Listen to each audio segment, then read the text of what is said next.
கார்த்திகையில் மாலையிட்டு கனிவாக விரதம் வச்சு மணிமணியா மாலையிட்டு மார்கழியில் பூச வச்சு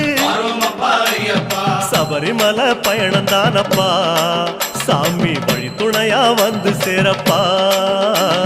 சபரிமலை பயணம் தானப்பா சாமி வழி துணையா வந்து சேரப்பா குருசாமி சொன்னபடி கூடி நல்ல விரதம் வச்சு கருப்பசாமி பொண்ண நினைச்சு